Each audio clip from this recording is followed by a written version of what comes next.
నమస్కారం. ఈరోజు మనం ఆంధ్రప్రదేశ్ మద్యం విధానాల మీద, ముఖ్యంగా 2014-19 మధ్య అంటే తెలుగుదేశం పార్టీ ప్రభుత్వ హయాంలో జరిగిన విషయాలపై కొన్ని తీవ్రమైన ఆరోపణలు. ఆ కాలంలో తీసుకున్న కొన్ని పాలసీ నిర్ణయాలు సరిగ్గా లేవు. వాటి వల్ల ప్రభుత్వ ఖజానాకు చాలా పెద్ద మొత్తంలో నష్టం వాటిల్లింది. మొదటిది ప్రివిలేజ్ ఫీజు రద్దు గురించి.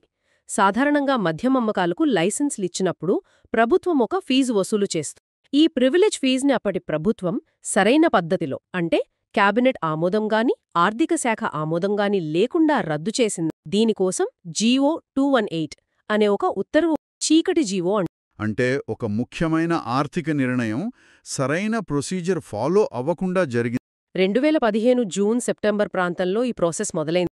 అప్పటి ఎక్సైజ్ కమిషనర్ పంపిన ఫైల్ మీద copy to PS to CM అని రాసి ఉండటం. అంటే ముఖ్యమంత్రి కార్యాలయానికి కాపీ పంపారని. అలాగే ఆ తర్వాత ఫైళ్లపై డిజిటల్ సంతకాలు కూడా ఉన్నాయి. దీన్ని బట్టి అప్పటి ముఖ్యమంత్రి చంద్రబాబు నాయుడికి తెలిసే ఇదంతా జరిగింది. మరి దీనివల్ల ఆర్థికంగా ఎంత నష్టం వాటిల్లిందని అంచనా వేస్తున్నారు? ఈ ఫీజు రద్దు వల్ల ఏటా సుమారు 1,300 కోట్ల రూపాయల చొప్పున 2015 నుంచి 19 మధ్య మొత్తం 5,200 కోట్ల రూపాయల నష్టం ఖజానాకు వచ్చింది. ప్రభుత్వ లెక్కలు ఆడిట్ చేసే ప్రిన్సిపల్ అకౌంటెంట్ జనరల్ కూడా వాళ్ల రిపోర్ట్లో దీనిపై అభ్యంతరాలు చెప్పారు. 5,200 కోట్లంటే అమ్మో, చాలా పెద్ద మొత్తం కదా ఇది. ప్రధాన ఆరోపణ ఏంటంటే అధిక ధరలకు మద్యం అధికారికంగా ఉన్న షాపులు, పర్మిట్ రూములే కాకుండా రాష్ట్ర వ్యాప్తంగా దాదాపు 43,000 బెల్ట్ షాపులు ఉండే. బెల్ట్ షాపులంటే అనధికారిక అమ్మక కేంద్రాలు. వాటి ద్వారా కూడా MRP కన్నా 20% ఎక్కువ ధరకు అమ్మారు. ఇలా ఈ 5 ఏళ్లలో అదనంగా వసూలు చేసిన మొత్తం సుమారుగా 20,000 కోట్లుండొచ్చని. అంటే ఫీజు రద్దు నష్టం, ఈ అధిక వసూళ్లు కలిపితే మొత్తం వ్యవహారం 25,000 కోట్ల కుంభకోణం. ఫీజు రద్దు, అధిక ధరలు, వీటితో పాటు డిస్టిలరీల విషయంలో కూడా ఏదో ఉందా? కొన్ని కంపెనీలకు ఫేవర్ చేశారు. మూడో ఆరోపణ దాని గురించే. రాష్ట్రంలో అప్పుడు ఎంపానెల్ అయిన 20 డిస్టిలరీలలో 14 డిస్టిలరీలకు అనుమతులు ఇచ్చింది టీడీపీ ప్రభుత్వ హయాంలోనే.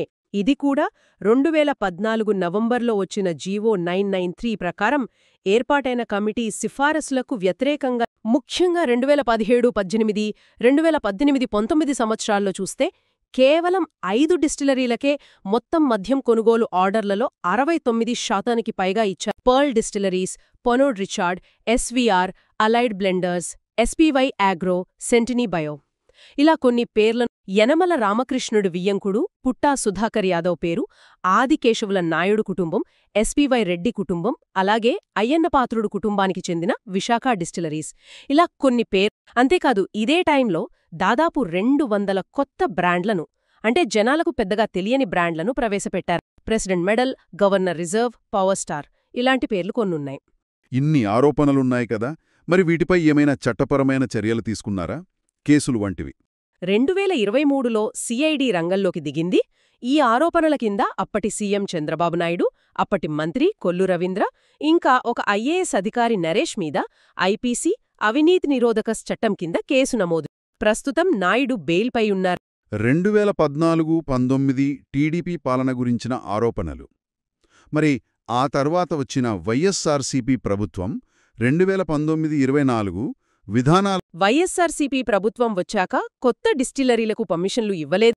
అసలు ప్రైవేట్ వ్యక్తులనే మద్యం వ్యాపారం నుంచి తీసేశారు. ప్రభుత్వ ఆధ్వర్యంలోనే షాపులు నడిపారు. షాపుల సంఖ్యను కూడా బాగా తగ్గించారు. 4,380 నుండి 2,934కు బెల్ట్ షాపులు, పర్మిట్ రూమ్లను రద్దు చేసి, కాకపోతే ధరలు పెంచారు, అమ్మే టైమింగ్స్ తగ్గించారు. ఇలా ఆ పాలసీ మార్పు. మరి ఇప్పుడు అంటే 2024లో మళ్లీ టీడీపీ ప్రభుత్వం వచ్చింది కదా, ప్రస్తుత పరిస్థితిపై. కొత్త ప్రభుత్వం మళ్లీ ప్రైవేటు వ్యక్తులకే మద్యం షాపులిచ్చే పనిలో ఉంది. ఇది సిండికేట్లకు లాభం చేకూర్చేలా ఉంది.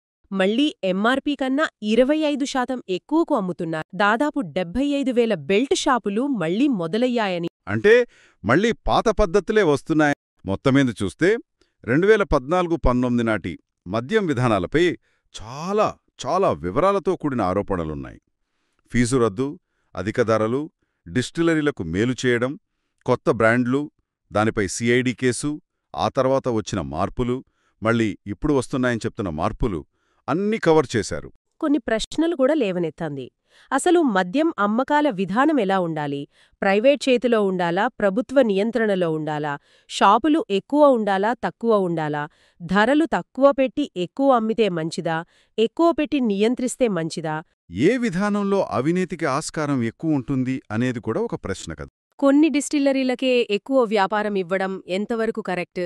ఇలాంటివి ఆలోచించాలనే ధోరణి కనిపిస్తోంది. మొత్తానికి 2014-19 నాటి మద్యం విధానాలు, వాటి పర్యవసానాలు, ఆ తరువాతి మార్పుల గురించి ముగింపుగా ఒక ఆలోచనొస్తోంది. వేర్వేరు పాలసీలను, ప్రైవేట్ వర్సెస్ ప్రభుత్వ నియంత్రణ, షాపుల సంఖ్య, ధరల విధానం, వీటిని బట్టి చూస్తే ఒక రాష్ట్రం యొక్క మద్యం పంపిణీ వ్యవస్థలో పారదర్శకత ఉందా లేదా అవినీతికి ఎంత ఆస్కారముంది అని బయటివాళ్లు అంచనా వేయాలంటే ఏ అంశాలను ముఖ్యంగా చూడాలి? ఇది మనం ఆలోచించాల్సిన విషయం.